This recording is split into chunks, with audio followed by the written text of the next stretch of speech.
continuing with the theme here, I am super excited to have so many new followers. I can't get over that. Coming from somebody who had like 200 followers to almost 1,000 in like a few days, that is huge.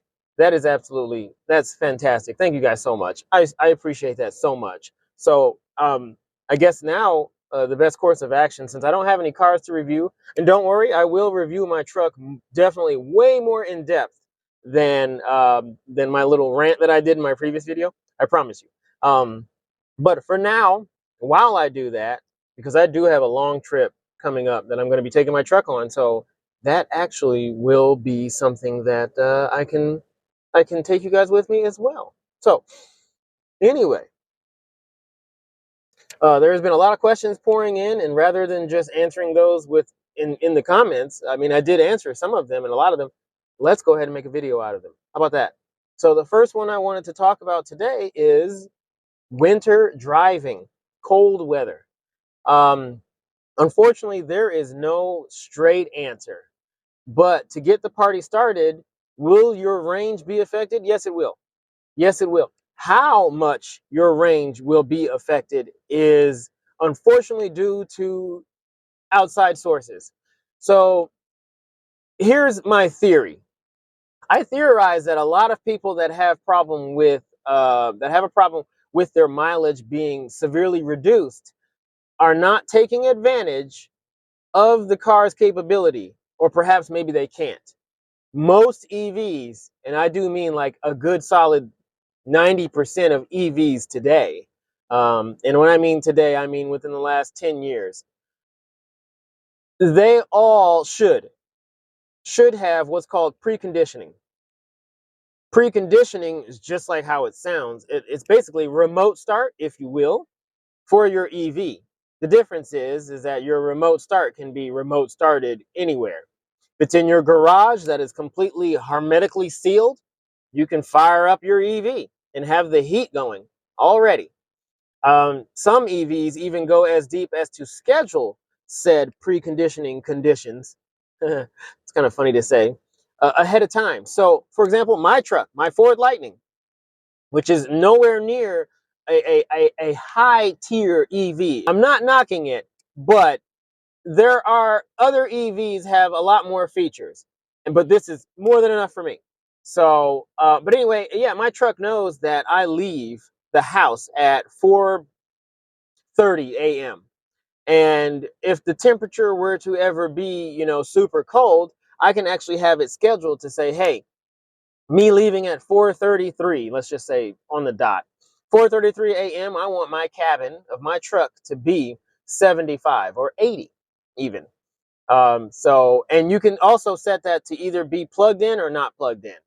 Scenario: it is 30 degrees outside, and I have or have not a garage. Actually, at this point, it kind of doesn't matter. It will extend the time needed to preheat the cabin.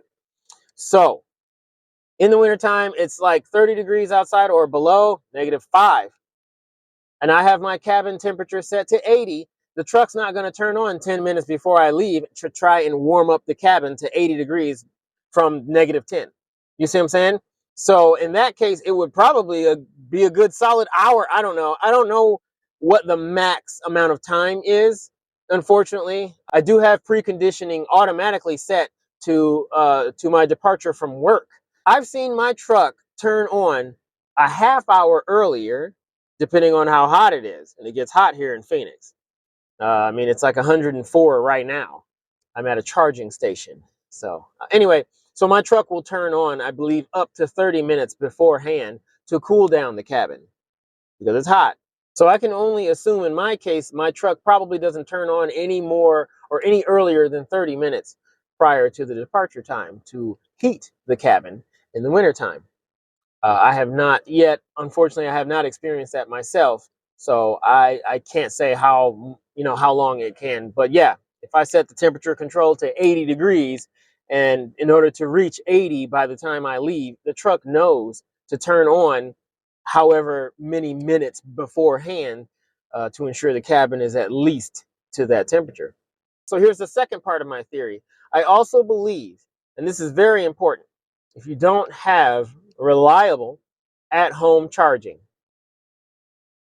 then unfortunately that is where you're going to take the hardest hit to your range. So if I couldn't charge at home, that means I am now charging at work, which, thank you so much to my job, I get to charge for free at work.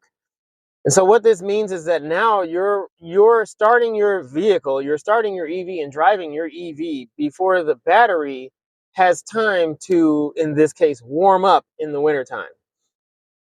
And I know that's probably an antiquated term, but it's unfortunately true. The physical chemistry of the battery does not perform well when it's super cold. That's where the preconditioning comes in, because the preconditioning is not only for you, it's also for the battery. The battery does have a coolant circuit in it, most EVs. So preconditioning the battery before you leave, that will help you substantially with range being taken away during cold and even hot months.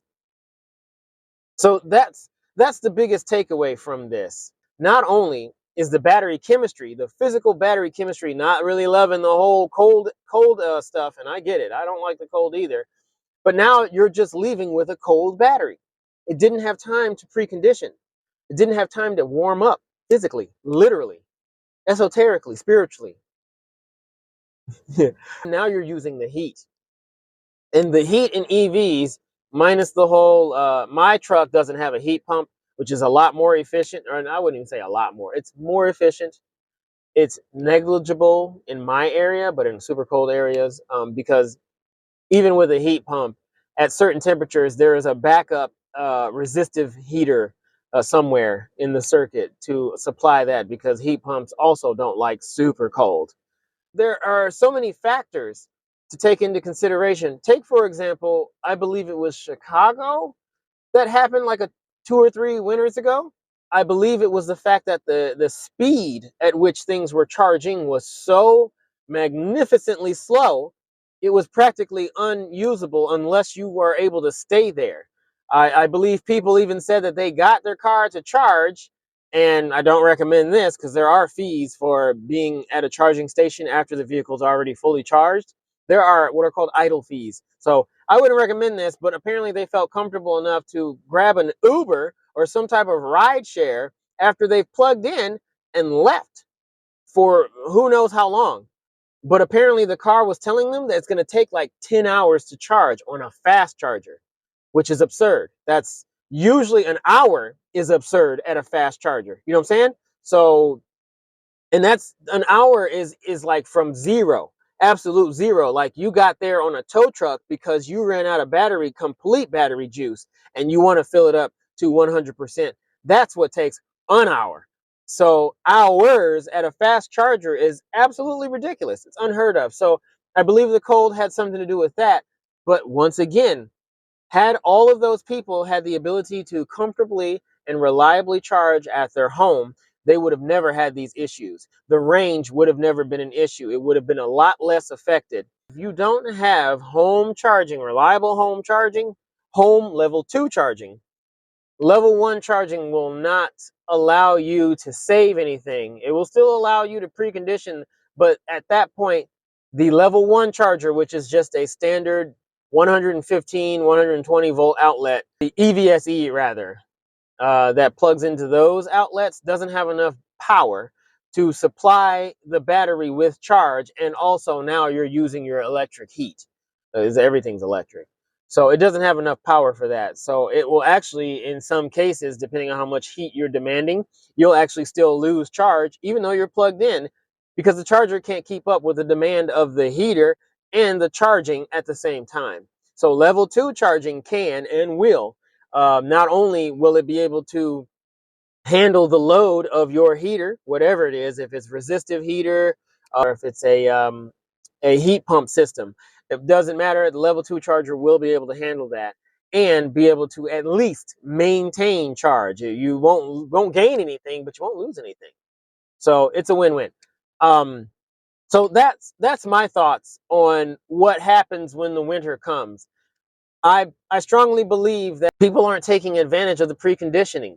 Please, please, please figure out how to do that with your car, whether it's automatic or even manual. I can hop on my Ford Pass app, and or I think it's just called the Ford app now. They changed the name, which is weird, random. I know. Anyway, I can hop on my app in my phone and manually tell my truck to, hey, I want you to be, go ahead and turn the heat on. While it's plugged in or while it's not plugged in, it doesn't matter. Obviously, I would highly recommend that, if you do have home charging, you do have level 2 at home charging, I would obviously recommend that you would stay plugged in while you're doing this. So synopsis, if you can't charge reliably at home with a level 2 charger, that's when the range becomes an issue in the wintertime. Because with preconditioning and being able to just pull off of that charger right before you leave with an already heated up cabin, you're golden. You're golden. So yeah, I hope you're picking up what I'm putting down, and I hope that makes sense. And yeah, I will see you guys in the next video. Thank you so much for watching. I really appreciate it. Tell your friends, tell your foes, tell everybody. Watch this channel. All right, I'll see you guys in the next one. Bye-bye.